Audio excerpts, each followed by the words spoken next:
I think anybody who's managed to go through any of the climate negotiations so far in the various meetings would know that those negotiations are anything but about the environment.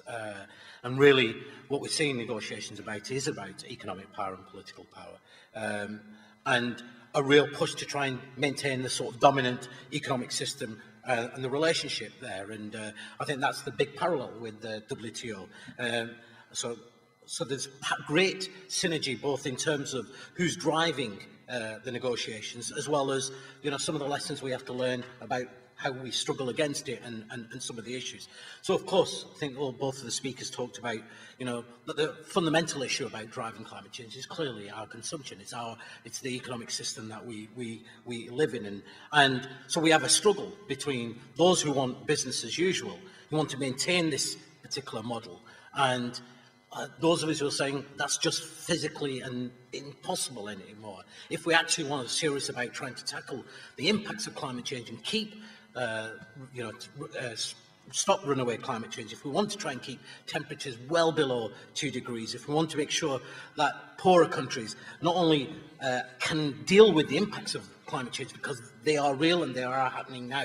You know, the hundreds of millions of Africans who suffered drought last year, the collapse of the agricultural system in Western Africa, all of those are real struggles and real people being impacted. I mean, some of the UN studies says, you know, something like 350,000 people are already dying as a result of climate change every year, and that's projected to get worse and worse. And it's not hundreds of years in the future. We know that now it's possibly only decades away, and we know that we have great,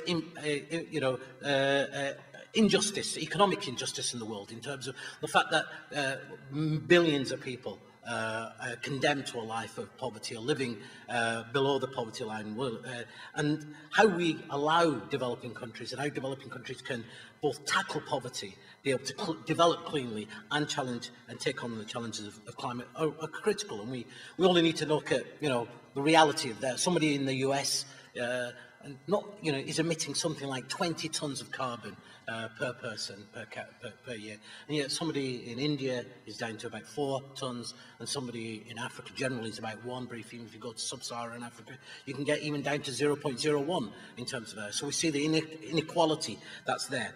And so I'm not going to go necessarily into the big content in that, because I think Ronnie quite touched on those in terms of the intellectual property rights, some of the issues around carbon markets, etc. And some of the same players there. I mean, you know, it's hello to everybody you fought against for many, many years. It's welcome back World Bank, it's welcome back the IMF, it's welcome back all of these big carbon traders there. And it's no surprise that now when you go to the negotiations, that many of the negotiators that were there in terms of the WTO are now climate negotiators. They've been brought in by big by the big rich countries. And we see the same sort of politics, in terms of divide and rule. And over the last year, it's been, you know, very well illustrated. I mean, we saw same sort of politics operating. We saw in Barcelona, for example, when African countries banding together in the African group, you know, staged a walkout of one of the negotiations around the Kyoto Protocol. So basically, there's 2 negotiations going on under the framework of the climate negotiations. One about the legal obligation that rich developed countries, those most responsible for causing climate change, what sort of reductions of emissions that they're going to commit to in the second commitment period. And then another set of negotiations about long-term cooperative action, which is how the finances are going to be raised, what sort of money and support, both technical, in terms of technological, the property around technology exchanges, as well as finances to poorer developing countries, so that they don't have to follow the same sort of model that we followed in terms of development. And in the Kyoto Protocol negotiations, you know, despite rich countries being mandated, legally obliged to be able to put forward what sort of emissions cuts they were going to be making over the last year.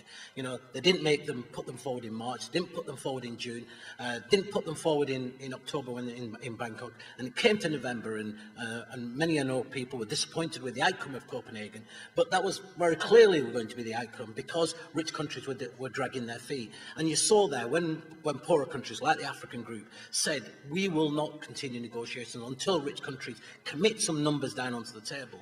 You know, what do we see? We see overnight rich countries putting pressure on African heads of state, ringing back, and then between the evening when we all left at 9, 10 o'clock in the evening, and 7:30 in the morning, the lead negotiator for the African group was led on behalf of Algeria, suddenly disappeared, suddenly recalled back to Africa.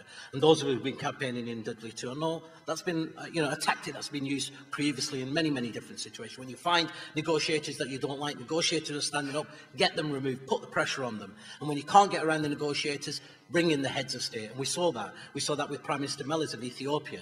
In the run-up to Copenhagen, he was brought, was told, stop by Paris before you get to Copenhagen. And in Paris, he meets with Sarkozy and suddenly makes a statement saying, absolutely, we fully agree and support the proposals being put forward by our Prime Minister, the Prime Minister of France, and the EU in terms of around the short-term finance that was being put forward.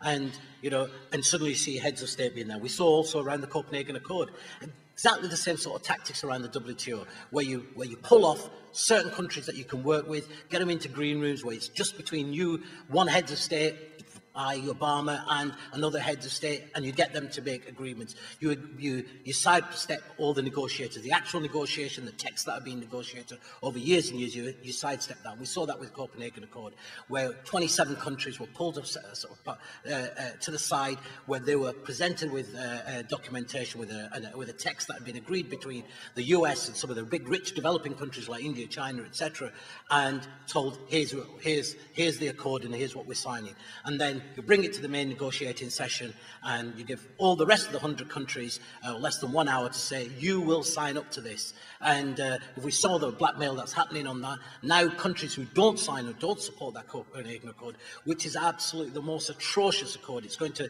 increase temperature rises to an average of 3.9 at least, which if you think of impact on Africa, which is about 1.5 times whatever the global temperature rise, that's what the impact will be on Africa. We're talking about 5-6 degrees temperature, it's a complete collapse of agriculture in Africa, complete collapse of ecosystems, and devastation for billions of people. And what's happening? We've got the UK, the US saying to poorer countries, if you don't sign up to this accord, you will get no money from us at all. There will be no climate finance to you at all. And real same sort of strong arm tactics that we saw in terms of the WTO.